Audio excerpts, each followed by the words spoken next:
भारतीय opposition leader Rahul Gandhi ने भारतीय तैयारी गिरने के बयान पर मोदी हुकूमत को आड़े हाथों ले लिया। लोकसभा इजलास में तकरीर करते हुए कहा कि अगर मोदी में दम है तो कह दें ट्रंप ने झूठ बोला। भारत ने जंगबंदी नहीं की, भारत के कोई तैयारे नहीं गिरे। दुनिया में एक भी मुल्क नहीं जिसने पाकिस्तान की मजम्मत की हो। ट्रंप ने मोदी को कहा सरेंडर करो और उसने आधे घंटे के अंदर हथियार डाल दिए। मोदी सिर्फ तकरीर का शेर है, मैदान में कारकर्दगी सिफर है। हमारी फजाइया के हाथ बांध दिए गए थे जिसकी वजह से शदीद नाकामी का सामना करना पड़ा। प्रियंका गांधी ने कहा कि यह हमारे इदारों की नाकामी है, इसकी जिम्मेदारी कौन लेगा? क्या वजीर दाखिला और आईबी चीफ ने इस्तीफा दिया? कांग्रेस की मोदी सरकार की इंतहा पसंदी के खिलाफ वाज़ेह पॉलिसी। बीजेपी अरकान का पहलगाम में मारे जाने वालों को हिंदू कहने पर इसरार। प्रियंका गांधी ने मरने वालों को सिर्फ भारतीय करार दिया।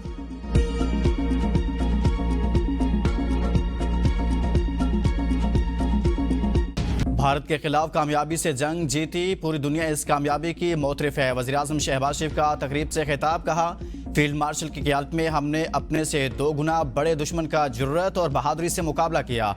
आज अल्लाह ने हमको दोबारा इज्जत और तौकीर बख्शी। रेलवे का निज़ाम शाफिया के लिए नहीं, आम आदमी के लिए बेहतर बनाया जा रहा है। लाहौर रेलवे स्टेशन पर खुशगवार तब्दीली अवामी रिलीफ का नतीजा है। तालीम याफ्ता बेटियों को रेलवे में बावकार जिम्मेदारियां देना हमारी तरजीह है। महंगाई और पॉलिसी रेट में खातिर खा कमी आई है।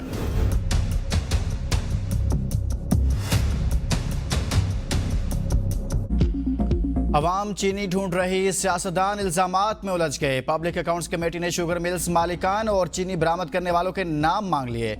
हुकूमत का शुगर मिल्स मालिकान के नाम देने से गुरेज। इजलास के दौरान आमिर डोगर और हुकूमती अरकान के दरमियान झड़प, सख्त जुमलों का तबादला। आमिर डोगर ने कहा सबसे ज्यादा शुगर मिलें आसिफ जरदारी की हैं, दूसरे नंबर पर जहांगीर तरीन, तीसरे नंबर पर शरीफ फैमिली की शुगर मिले हैं। सेनेटर अफनानुल्लाह ने कहा कि आमिर डोगर ने पूरी बात नहीं की। उन्होंने ये नहीं बताया कि इनकी पार्टी किसके पैसे से बनी, किसके पैसे से चली। शाजिया मरी ने कहा कि इस फोरम का माहौल मलिक आमिर ने ही खराब किया है।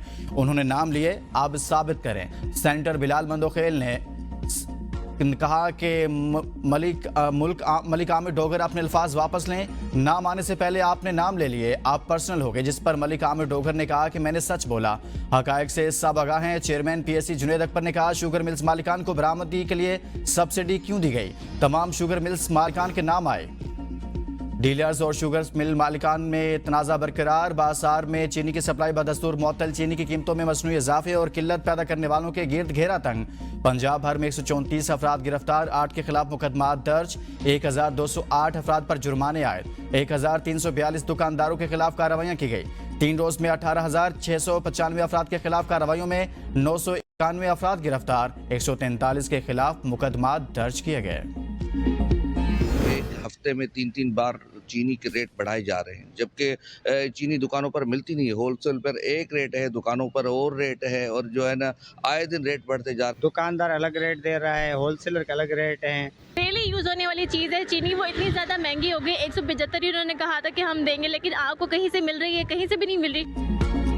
ना चीनी मुयसर, ना उम्मीद। बाकी शहरी हुकूमत पर बरस पड़े, कहते हैं सिर्फ वादे हैं, कोई अमल नहीं। चीनी समेत खाने पीने की दीगर अशिया की बढ़ती कीमतों के बायस हर चीज उनकी पहुंच से दूर होकर रह गई। हुकूमत सिर्फ रिलीफ देने के दावे करती ही नजर आती है, कोई अमली इक़दाम नहीं किए गए।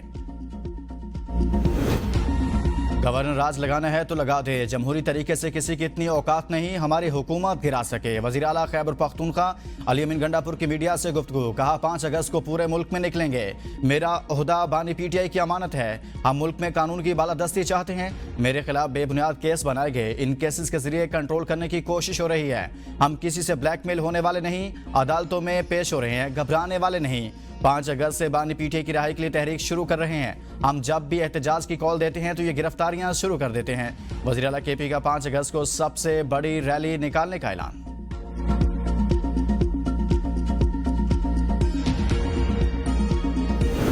पंजाब असम्बली में कायम स्पीकर ज़हीर इकबाल चुन्नड़ का अपोजिशन अरकान को धमकियां देने वालों के खिलाफ कार्रवाई का ऐलान। कहा हुकूमती अपोजिशन अरकान ने बाहमी इत्तफाक से ऐवान में नज़्म ज़ब्त बरकरार रखने का फैसला किया था। ऐवान में बदतमीजी न करने का वादा किया गया था। स्पीकर की रूलिंग के बावजूद ऐवान में नाखुशगवार वाक़या पेश आया। एक रुकन का दूसरे पर हमला ऐवान के तकद्दुस के खिलाफ है। असम्बली की लड़ाई में बाहर के अफराद की मुदाखलत नाकाबिले बर्दाश्त है। वीडियोस में हुल्लड़बाजी करने वालों की शनाख्त हो चुकी है। ऐवान के तकद्दुस को पामाल करने वाले अफराद के खिलाफ सख्त कार्रवाई होगी। पंजाब हुकूमत का पीटीआई को जलसे की इजाजत न देने का इम्कान। मीनार पाकिस्तान पर जलसे का इनका शकूक व शुबहात का शिकार। पीटीआई का मुतबादिल प्लान तैयार। जराये के मुताबिक पीटीआई का एहतजाज हर गली हर मोहल्ले तक फैलाने का मंसूबा जेर गौर। बड़े जलसे की इजाजत न मिलने पर हर हल्के में एहतजाज का फैसला कर लिया गया। पीटीआई की क़यादत ने मुकामी तंजीमों पर नजर रखने के लिए नया निज़ाम भी मुतारिफ करा दिया। हर हल्के से एहतजाजी फुटेज मरकजी क़यादत को भेजने की हिदायत। एहतजाज से ला ताल्लुक रहने वाले ओहदेदारों के खिलाफ कार्रवाई का इंतबाह भी जारी।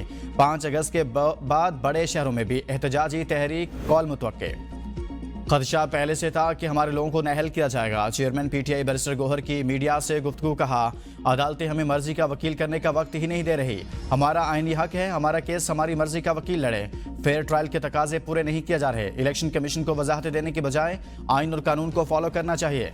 इलेक्शन कमीशन ने जल्दी दिखाई है, ऐसा नहीं होना चाहिए। आर्टिकल 63A में वाज़ेह है, नाअहली से कबल फरीक को सुना जाता है। 10 साल की सजाएं क्या अगर उम्र कैद भी हो तो इलेक्शन कमीशन को सुनना पड़ता है। बानी पीटीआई की जमानत अपीलों पर समाअत करने वाला सुप्रीम कोर्ट का बेंच तब्दील। 12 अगस्त की समाअत के लिए नया बेंच तश्कील। चीफ जस्टिस याहिया अफरीदी 3 रुकनी बेंच की सरबराही करेंगे। Justice Shafi Siddiqui, justice Mian Gul Hassan Aurangzeb bench का हिस्सा। अदालत उस्मा ने सलमान सफदर की इल्तवा पर कार्रवाई 12 अगस्त तक मुलतवी कर दी।